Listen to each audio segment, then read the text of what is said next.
Okay, we're back again with the White Freightliner. It's almost complete. There's only a few little pieces and parts still need to be attached. The pogo stick, airline, the cab roof lighting,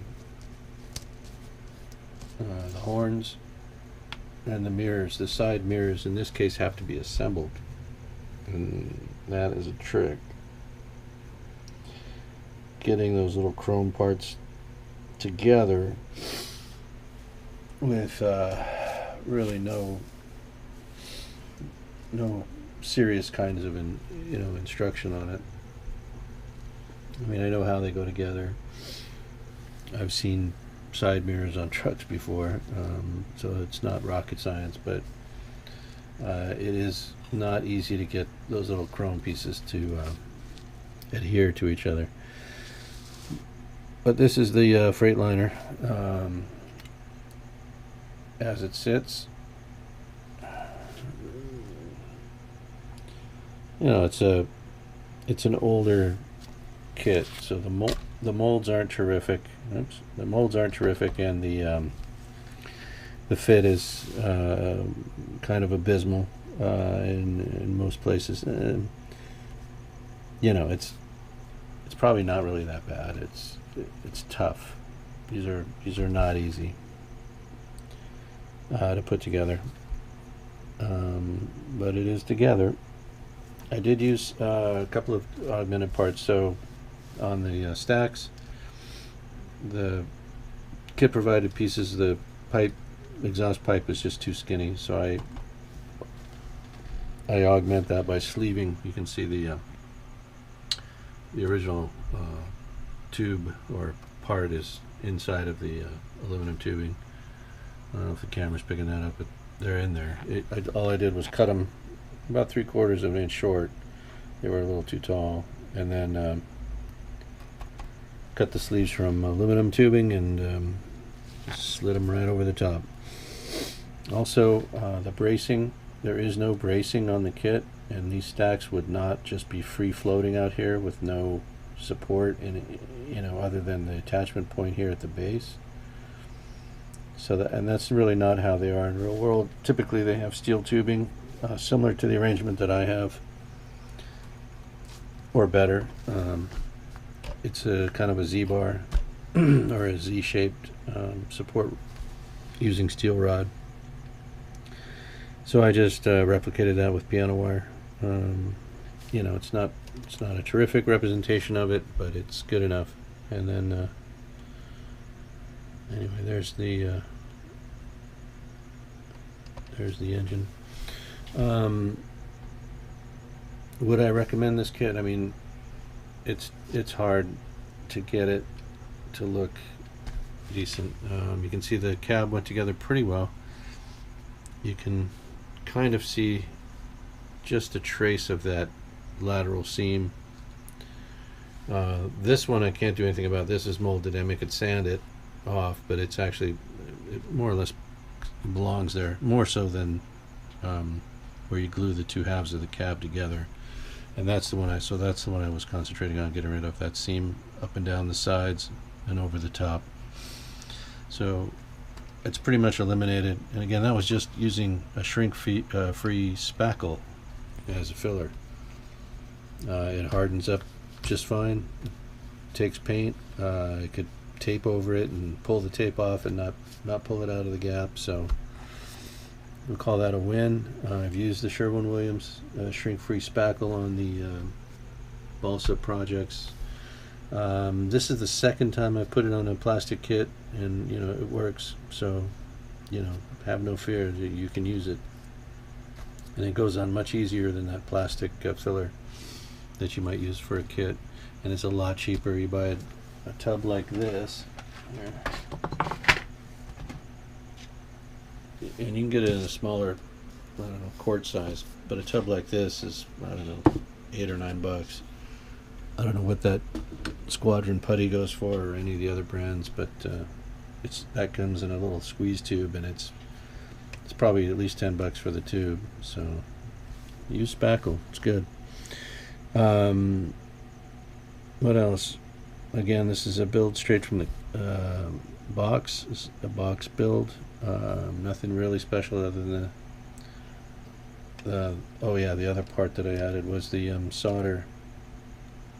So I talk about using solder as let me brace this real quick.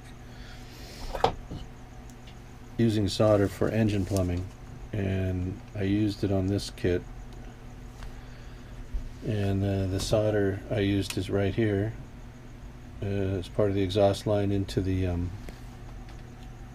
dual transfer line. So, and again, solder you can use just super glue. In this case, obviously for engine plumbing, you can paint it if you want to, but in that natural finish that it comes. And again, it comes in all the different diameters. You can buy this stuff for next to nothing at your hardware store. 2 or 3 different diameters that I keep. You can use it for brake lines. You can use it for obviously exhaust or engine plumbing, wire harnesses, anything like that. Comes in real handy. On projects like this. Use that stuff for just about everything.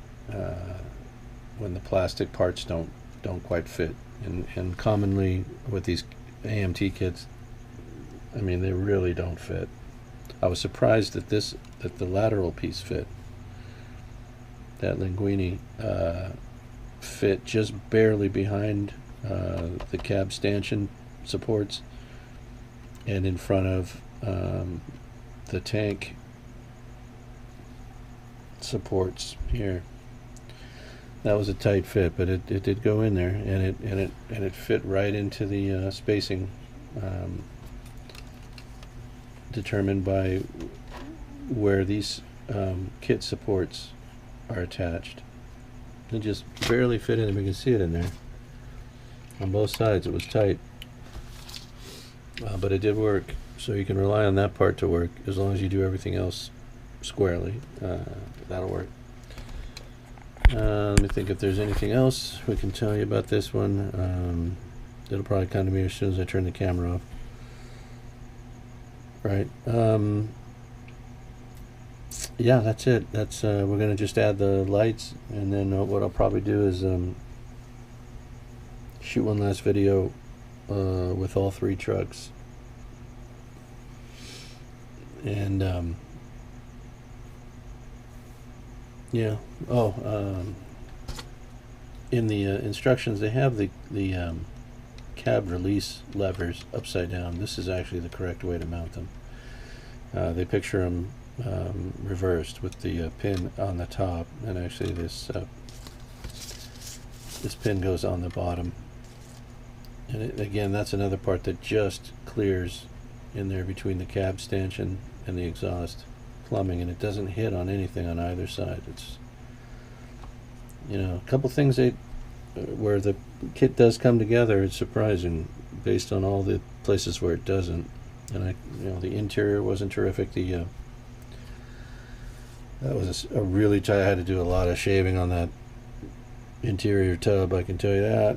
And there's another part in here that was too long. There's a piece that goes behind the center support, and it mounts in between the overhead panel and the dash, and it was probably a 1/16 too long. So when I put and there's nothing you can do. It's not like you can fit it or measure it. The measurement doesn't exist until the tub is inserted and pressed home. So what happened was it popped just backward a little bit. I'm probably too close. I don't know what this looks like on the camera, if it's focusing or not.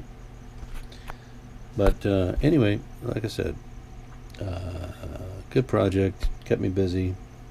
All 3 trucks, probably 3 weeks, I guess. And again, too, that was just a primer to try and get me back at this, at my desk top here at my workbench, and get me back to work on the P47. I don't know if it'll work.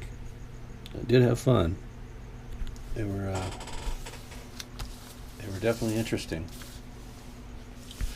And this one's just gotten so much attention online from all the YouTubers that do this hobby, just railing against this truck. And in a way I can see why, but on the other hand, if you're going to buy an AMT semi-truck kit, you're going to be in for a ride.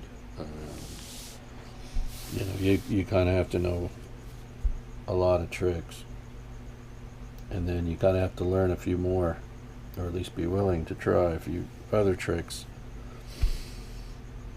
in the process of each build, because they're that, I don't know what the word is, they're that challenging. There you go.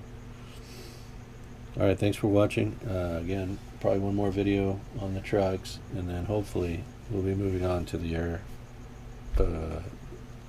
to the fighter plane. Have a great day.